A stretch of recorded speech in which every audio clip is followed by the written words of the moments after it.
So the first thing you'll notice here is that we have changed the way that the layout works. We've gotten rid of that sort of broadsheet design of columns and headlines in favor of a more tactile experience. Working at a table, you expect to be able to manipulate physical objects.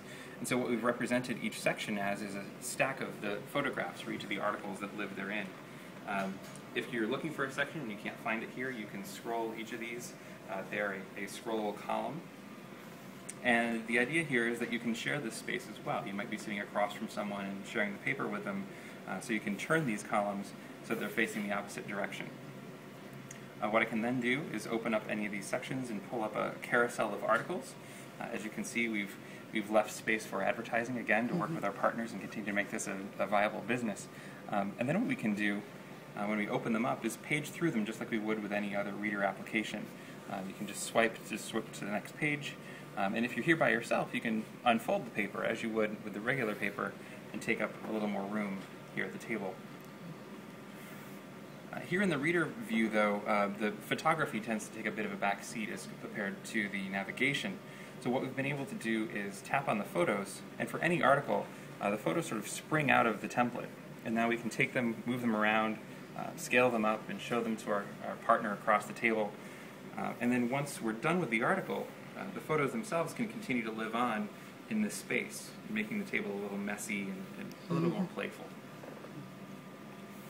In addition to that, we wanted to be sure we kept those social features of being able to share an article, send it to a friend. So what I can do there is, again, open up a carousel, pick something. I can leave a note on any of these different areas. Ordinarily I can.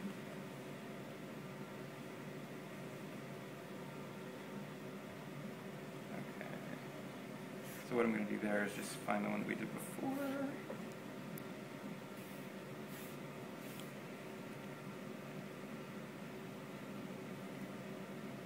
There we go. So we can leave little notes on any of these articles. Here, just sort of a quick, did you see this, typed hastily with typos. And then what I can do is I can share that. I can share that with people who work here in the lab, or even people on Facebook or on Twitter. But then that begs the question, how do I announce my presence to the table? What's my feature for logging in? It didn't seem right to be able to walk up and type in a login or even have it scan your hand necessarily, but typically when you get home at the end of the day, you throw your keys, your phone, your bag onto your kitchen table. That gives us the opportunity to use this as an opportunity to recognize that I'm here. I've put my phone down, I get these little red radials coming out of it, and now I'm presented with a list of those articles that have been shared with me. I can tap that last one that's been left, and then it comes right back. I can take a look at that and see what was left for me. And that could have naturally spawned some sort of an alert on my phone or on my laptop at work in a couple of different ways.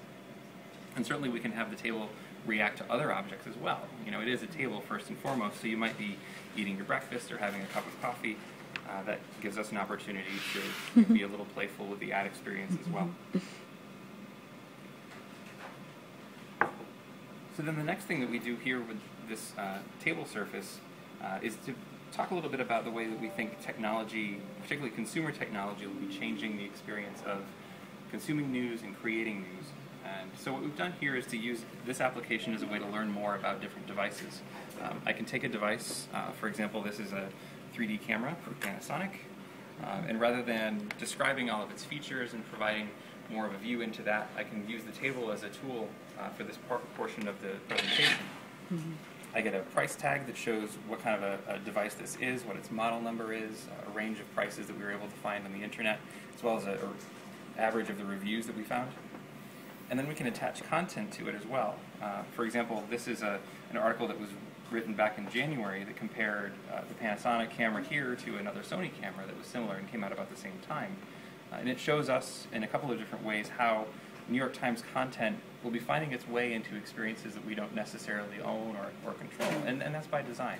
We'll be doing a lot of work in tagging our articles with different locations or people or concepts and opening that up to APIs and developers where they can build them into their own experiences.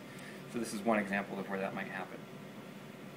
And then the last thing I'll show you here is to the question of, great, we've got all these devices in here, how do we as people begin to interact as well? Well, we're instrumenting ourselves increasingly. For example, this is the docking station for a Fitbit. I'm get that out of your way. I've been wearing one of these for a while here in the lab. It's just a simple electronic pedometer. It'll track how many steps you've taken, and you can use this dock to sync it up or to charge it and bring that information into a service that shows you how much activity you've had over the course of the last few days, done in 15-minute intervals. The trouble, though, is that this kind of an experience of sitting at the table may not be where you want to be presented with that information.